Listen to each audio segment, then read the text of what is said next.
Okay. என்னண்டா Indian அறிமுக வகுப்புல நாங்கள் கடன்பட்டு தொடர்பான ஒரு 3 விஷயங்களை இந்த கிளியராக இந்த கிளாஸ்ல நாங்கள் பார்க்க போறோம். சரியா?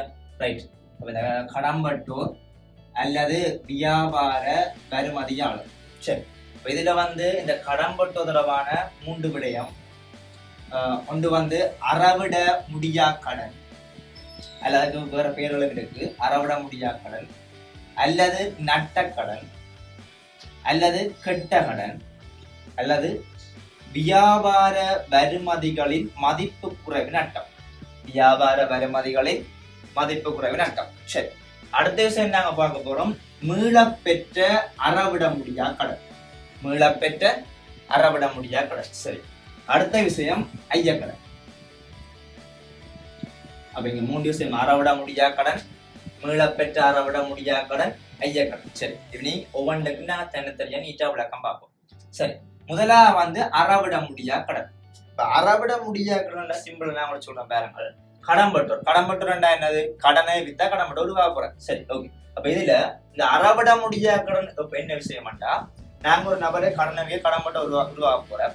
அந்த கடன்பட்டோர் நிச்சயமா எங்களுக்கு காசு தர மாட்டாரண்டா, நிறுவனத்துக்கு நிச்சயமா காசு வராதண்டா, அந்த தொகை சொல்லும் அறவிட முடியா கடன். 100% எங்களுக்கு காசு வரான்னு சொன்னா அதை அறவிட முடியா கடன். சிம்பிளா சொல்ல அவ்வளவுதான். சரி, அப்ப இதுல இந்த அறவிட முடியா கடன் எப்பப்ப தோன்றும் சந்தர்ப்பம் 3 சந்தர்ப்பம் இருக்கு. ஒன்று கடன்பட்டோர் மரணித்தல். கடன்பட்டோர் மரணித்தல் சித்த காசு வராதானே. ரைட். 2வது விஷயம் கடன்பட்டோர் வெளிநாட்டுக்கு தப்பியோடுதல். சில என்ன செய்யும், காசு வாங்கிட்டு வெளிநாட்டுக்கு ஓடி, அப்ப அந்த சந்தர்ப்பத்தில் காசு செய்யாது, வராது. ரைட். அடுத்த விஷயம் கடன்பட்டோர் முறிவடைதல். அப்ப இதுல முதலாவது விஷயம் அறவிட முடியாத பாத்துக்கிறோம். எனது நிச்சயமா காசு வராட்டிக்கு அறவிட முடியா கடன். கடன்பட்டோர் நிச்சயமா காசு வராட்டி அறவிட முடியா கடன். இந்த அறவிட முடியா கடன் தோன்ற சந்தர்ப்பம் 3: கடன்பட்டோர் மரணித்தல், அடுத்த கடன்பட்டோர் வெளிநாட்டு தப்பியோடுதல், அடுத்த கடன்பட்டோர் முறிவடைதல். சரியா? ரைட். இனி அடுத்த விஷயம் நாங்க பார்க்க போறோம் இந்த அறவிட முடியா கடனை டபுள் என்ட்ரி கட்ட பதிவு பார்க்க போறோம். சரி, இந்த அறவிட முடியா கடனுடைய என்ட்ரி என்னன்னா, உங்களுக்கு தெரியும் அறவிட முடியா கடன் உங்களுக்கு என்னன்னா ஒரு செலவி. ஏன்னா நிச்சயமா காசு வராத அவ்வளவு நட்டம் தான். என்ன செலவீனம். அப்ப உங்களுக்கு செலவீனம் கூறவங்களுக்கு எந்த பக்கம்? பெறவு பக்கம். அப்ப என்ட்ரி அறவிட முடியா கடன் கணக்கு பெறவு, கடன்பட்டோன் கட்டுப்பாட்டு கணக்கு செலவு. ரைட். ஏன் அறவிட முடியா கடன் கணக்கு பெறவண்டா, அறவிட முடியா கடன் செலவீனம். செலவீனம் கூறவங்களுக்கு எந்த பக்கம்? பெறவு பக்கம். அது ஓகே.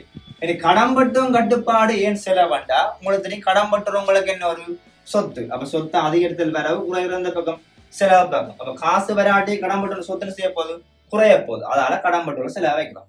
அப்ப அறவிட முடியா கடன் என்ட்ரி அறவிட முடியா கடன் கணக்கு பெறவு, கடன்பட்டோம் கட்டுப்பாடு செலவு. சரி, ரைட். அடுத்த விஷயத்துக்கு போவோம் மீளப்பெற்ற அறவிட முடியா கடன்.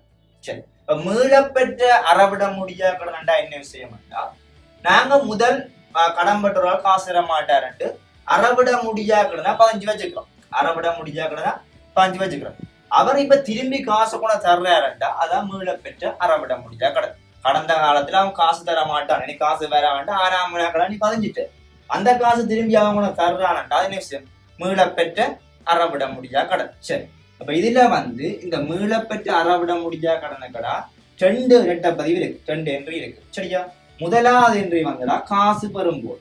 காசு நாங்க பெறுவோம். இப்ப காசு பெறக்கு என்ன, காசு சொத்து சேர்ப்பது கூட போகுது. சொத்து கூறங்களுக்கு அந்த பக்கம் வரவு பக்கம். அப்ப என்ட்ரி காசு கணக்கு வரவு, கடன்பட்டோன் கட்டுப்பாட்டு கணக்கு செலவு. ரைட். 2வது என்ட்ரி வருமானமாக காட்டும் போது. வருமானமாக காட்டும் போது வருமானமாக காட்டுங்களுக்கு என்ன, கடன்பட்டோன் கட்டுப்பாட்டு கணக்கு பெறவு, மீளப்பெற்ற ஆனா மூனாக்கான கணக்கு செலவு. மீளப்பெற்ற அறவிட முடியா கடன் கணக்கு செலவு. மீளப்பெற்ற ஆனா மூனாக்கான கடன் 2 பதிவு இருக்கடா. ஒன்று காசு பெறும் போது, அடுத்த வருமானமாக காட்டும் போது. காசு பெறக்க காசு சொத்து கூட போது, காசு கணக்கு பெறவு, கடன்பட்டோம் கட்டுப்பாடு செலவு.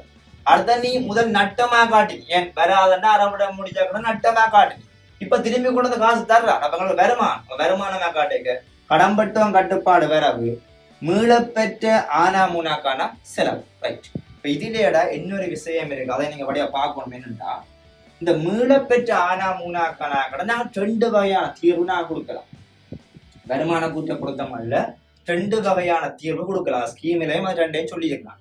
அப்ப இந்த மீளப்பெற்ற ஆனா மூணா காணாவேடா நீ ஒன்று வந்து என்ன செய்யலாம்டா, வருமான கூட்டில வந்து நீ ஏனிய வருமானமா காட்டலாம். ஏன் கடந்த காலத்துல அறவிட முடியாக்கனா 15 நாங்கள், இப்ப திருப்பி காசு வந்துட்டு, எனவே அதை கொண்டு நீ ஒன்று என்ன செய்யலாம்டா, மீளப்பெற்ற ஆனா மூணாக்கான ஆண்டு என்ன செய்யலாம், ஏனிய வருமானமா காட்டலாம். அல்லாட்டி என்னோட விதத்துல நீ செய்யலாம். என்னன்னா, நாங்க அறவிட முடியாக்கடன் செலவுகளை காட்டினாங்க, விநியோக செலவுகளை காட்டினாங்க.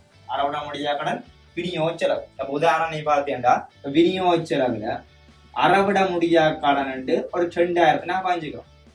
2000 அறவிட முடியா கடன் பாஞ்சுக்கிறோம். இப்ப அதுல வந்து 500 வந்து மீளப்பெற்ற ஆனா மூணாக்கனா வருதுண்டா, அந்த 500 நான் நீக்கணும். அப்ப 2000 நான் காட்டி இருக்கிறேன். இந்த 500 நான் நீக்கணும், அந்த 500 செய்யலாம், கழிச்சு விட்டா செய்ய முடியுது. அப்ப இந்த மீளப்பெற்ற ஆனா மூணா கணக்கு நீ 2 வகையான தீர்வு நீ கொடுக்கலாம். ஒன்று வந்து இந்த 500 திரும்பி வர அறவிட முடியா கடன் மீளப்பெற்ற ஆனா மூணா காணாத ஒன்று வந்து நீ ஏனிய வருமானமா கொண்டே காட்டலாம், அல்லது விநியோகத்தோட செய்யலாம், கழிச்சு விடலாம். 2 மேலும் இது செய்தாலும் முயற்சி புள்ளி இருக்கு ஸ்கீம்ல அது நீட்டா கொடுத்துருக்கலாம். சரியா? அப்ப அறவிட முடிஞ்சா கடன் ஓகே. அடுத்த மீளப்பெற்ற அறவிட முடிஞ்சா கடன் ஓகே. சரி, அடுத்த விஷயம் நாங்க பார்க்க போறோம் ஐயக்கடன். ரைட். அப்ப இந்த ஐயக்கடனை கடை ஒரு டீச்சர்ஸ் கைட்ல ஆசிரியர் வழிகாட்டியில என்ன டேர்ம்ஸ் கொடுத்துக்கிறான்டா, வியாபார வருமதிகளில் எதிர்பார்க்கை நட்டங்களுக்கான படியம். வியாபார வருமதிகளில் எதிர்பார்க்கை நட்டங்களுக்கான படியம். அறவிட முடியாதவனுக்கு ஆசிரியர் வழிகாட்டிக்கிற பெயர் வந்து வியாபார வருமதிகளின் மதிப்பு குறைவு நட்டம். ஐயக்கடனுக்கு இருக்கிற நேம் வந்து வியாபார வருமதிகளில் எதிர்பார்க்கை நட்டங்களுக்கான படியம். சரி, அப்ப அறவிட முடியாதுன்னு சொன்னான், நிச்சயமா காசு வர கடம்பட்டோட இருந்து நிச்சயமா காசு வராடி ஆனாமுனாக்கா. மீளப்பட்டு ஆனாமுனாக்கா என்ன விஷயம், முதல்ல ஆனா மூணாக்கனா பாஞ்சிருக்கிறோம், அது திரும்பி கொண்டு வந்து அவள் தருது. ஐயக்கடன் என்றா சிம்பிளா சொல்றேன், கடம்பட்டோர்ல சந்தேகம் இருக்க மாட்டா, சந்தேகம் இருக்க மாட்டா, அதுக்கு எதிராக மேற்கொள்றான் ஐயக்கடன். காசு வருமா வராதா, வடிவில் சொல்ல வருமானான்னு செய்யாது, வராது, சந்தேகம் இருக்க மாட்டா, அதுக்கு எதிராக மேற்கொள்றான் ஐயக்கடன். சரி, அப்ப இதுல வந்து ஐயக்கடன்லடா, ஐயக்கடன்ல ஐயக்கடன் 2 என்ட்ரி பார்த்து 8 பதிவு பார்த்தீங்கன்னா நீங்க வடியாத விஷயத்தை விளங்குவோம். ஐயக்கடன் ஐயக்கடன் ஐயக்கடன் ஐயக்கடன் கணக்கடா ஒரு செலவின கணக்கு. ஐயக்கடன் எண்டங்களை மொட்டையா சொன்னா செலவின கணக்கு. அடுத்த ஐயக்கடன் ஒதுக்கீட்டு கணக்கு. ஐயக்கடன் ஒதுக்கீட்டு கணக்கு எங்களுக்கு என்ன கணக்கு கண்டாடா, ஒரு சொத்து கணக்கு. ஐயக்கடன் ஒதுக்கீட்டு கணக்கு என்ன கணக்கு, சொத்து கணக்கு. இதுல நீங்க வடியா விஷயத்தை விளங்குடா. ஐயக்கடன் என்ற மொட்டையா சொன்னா செலவினா, ஐயக்கடன் ஒதுக்கீடு ஒதுக்கீடு ஒதுக்கீடு வந்தா சொத்து கணக்கு. ஆனால் அது கடம்பட்டோட சொத்தையோட என்ன செய்யும்னா குறைக்கும். கடன்பட்டோட சொத்து என்ன செய்யும், குறைக்கும். அதான் நீங்க நிதிநிலைமை குழுவுடைய காட்டேக்க கடன்பட்டோர் மைனஸ் ஐயக்கடன் ஒதுக்கீடு ஒதுக்கீட கழிச்சு தான் நான் நிதிநிலைமை குழுவுடைய காட்டுவோம். இந்த பெருமதி சொல்லுவோம், ஐயக்கடன் ஒதுக்கீடு கழிச்சு வந்த பெருமதி சொல்லுவோம். கடன்பட்டோரின் தேறிய பெருமதி அல்லது முன்கொண்டு செல்லும் பெருமதினு சொல்லுவோம். தேறிய பெருமதி அல்லது முன்கொண்டு செல்லும் பெருமதி. அப்ப கடன்பட்ட மீதியில இருந்து ஐயக்கடன் ஒதுக்கீட கழிச்சு வர அமௌண்ட சொல்லுவோம் கடன்பட்டோட தேறிய பெருமதி அல்லது முன்கொண்டு செல்லும் பெருமதி. அப்ப இதுல முதலாவது சொன்னால் ஐயக்கடன் செலவீனம், ஐயக்கடன் ஒதுக்கீடு சொத்து கணக்கு. ஆனா கடன்பட்ட சொத்து என்ன செய்யும், குறைக்கும். சரி, அப்போ தெரியும் செலவீனம். செலவீனம் அது இதுல இருந்த பக்கம் இந்த பக்கம் வேற பக்கம் 2 பதிவு வட சொல்ல போனா செலவீனம் அதிகத்தில் வேற பக்கம். அப்ப ஐயக்கடன் 2 பதிவு, ஐயக்கடன் கணக்கு வேற. ஏன் ஐயக்கடன் கணக்கு வரவு விளக்கத்தை பார்க்கணும், பாடமாக்குது. ஐயக்கடன் கணக்கு ஏன் வரவு, ஐயக்கடனோட செலவீனம், செலவீனம் கூறலாம் வரவு பக்கம், செலவீனம் ஆயத்தல் வரவு. இனி ஐயக்கடன் ஒதுக்கீட்டு கணக்கு செலவு. ஏன் ஒதுக்கீட்டு கணக்கு செலவுண்டா, நான் சொன்னான் ஐயக்கடன் ஒதுக்கீட்டு கணக்கு சொத்துக்கு கணக்கு தான். ஆனா கடன்பட்டு சொத்து என்ன செய்வது, குறைக்கும். அப்போனா தெரியும் சொத்து அதிகத்தில் வரவு பக்கம், சொத்து குறைகிற பக்கம் செலவு பக்கம். கடன்பட்டு சொத்தை குறைக்க போகுது, அப்ப நான் அந்த பக்கம் வைக்கணும், செலவு பக்கம் வைக்கணும். அப்ப ஐயக்கடன் ஒதுக்கீட்டு கணக்கு உங்களுக்கு என்ன செலவு, ஏன்டா இது சொத்தை குறைக்கும், சொத்து குறைகளா செலவு. சரியா? ரைட்.